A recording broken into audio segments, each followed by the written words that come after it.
Halo Sobat ASN, selamat datang di channel YouTube Fungsional Indonesia. Di sini, kita bakal bantu Sobat ASN mempersiapkan diri menghadapi seleksi P3K dan CPNS dengan pembahasan lengkap dan mudah dipahami. Sebelum lanjut, yuk like, komen, dan subscribe channel YouTube ini supaya Sobat ASN gak ketinggalan video pembahasan lainnya dari kami. Nah, di video kali ini kita akan bahas kisi-kisi P3K dan CPNS untuk formasi jabatan pengelola layanan kesehatan. Pembahasan ini bakalan penting banget karena bisa bantu Sobat ASN memahami pola soal dan fokus belajar di bagian yang tepat. Yuk langsung aja kita mulai pembahasannya. Berikut ini merupakan tampilan dari kisi-kisi P3K dan CPNS Jabatan Pengelola Layanan Kesehatan. Kisi-kisi pada jabatan ini dibagi menjadi kemampuan umum dan kemampuan khusus. Untuk kemampuan umum, yaitu sesuai dengan UU Nomor 20 Tahun 2023 tentang ASN, Core Value ASN berakhlak, PP 11 tahun 2017 dan PP 17 tahun 2020. Undang-Undang Nomor 20 Tahun 2023 tentang Aparatur Sipil Negara atau ASN mengatur hak, kewajiban, dan tugas ASN. Core Value ASN berakhlak merupakan panduan perilaku bagi ASN dalam melaksanakan tugas dan kehidupan sehari-hari. Selanjutnya, pada bagian kemampuan khusus. Yang pertama adalah regulasi terkait dengan upaya kesehatan, pelayanan kesehatan, dan fasilitas kesehatan. Hal ini menyangkut aturan-aturan hukum dan kebijakan pemerintah seperti UU Nomor 36 Tahun 2009 tentang kesehatan, UU Rumah Sakit, Permenkes tentang Puskesmas, Sistem rujukan antar fasilitas kesehatan tentang bagaimana upaya menjaga dan meningkatkan kesehatan dilakukan, apa saja bentuk pelayanan kesehatan, serta jenis-jenis dan pengelolaan fasilitas kesehatan seperti puskesmas, rumah sakit, klinik, dan lain sebagainya. Kisi-kisi kemampuan khusus yang kedua adalah regulasi terkait promosi kesehatan, standar kompetensi nakes. Hal ini membahas dua hal penting. Yang pertama adalah promosi kesehatan, meliputi penyuluhan, kampanye, dan media.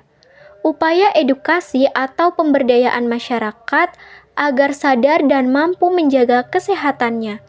Kedua, standar kompetensi nakes meliputi aturan tentang apa saja yang harus dimiliki oleh tenaga kesehatan agar bisa bekerja secara profesional dan aman. Kisi-kisi kemampuan khusus yang ketiga yaitu Jaminan Kesehatan Nasional. JKN merupakan program dari pemerintah Indonesia agar seluruh masyarakat bisa mendapatkan layanan kesehatan yang layak melalui sistem asuransi seperti BPJS Kesehatan. Dalam kisi-kisi ini bisa meliputi fungsi BPJS Kesehatan, hak dan kewajiban peserta JKN, sistem kapitasi dan rujukan berjenjang, cara kerja JKN di Vaskes tingkat 1 dan juga tingkat lanjutan. Kisi-kisi kemampuan khusus yang ketiga yaitu Jaminan Kesehatan Nasional. JKN merupakan program dari pemerintah Indonesia agar seluruh masyarakat bisa mendapatkan layanan kesehatan yang layak melalui sistem asuransi seperti BPJS Kesehatan. Dalam kisi-kisi ini bisa meliputi fungsi BPJS Kesehatan, hak dan kewajiban peserta JKN, sistem kapitasi dan rujukan berjenjang, cara kerja JKN di Vaskes tingkat 1 dan juga tingkat lanjutan. Kisi-kisi selanjutnya yaitu kisi-kisi keempat adalah etika dan hukum kesehatan.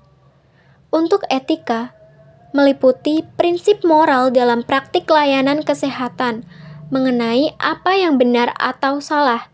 Hal ini meliputi hak pasien dan kewajiban tenaga kesehatan, informed consent atau persetujuan tindakan medis, privasi pasien dan juga kerahasiaan data. Kemudian, hukum.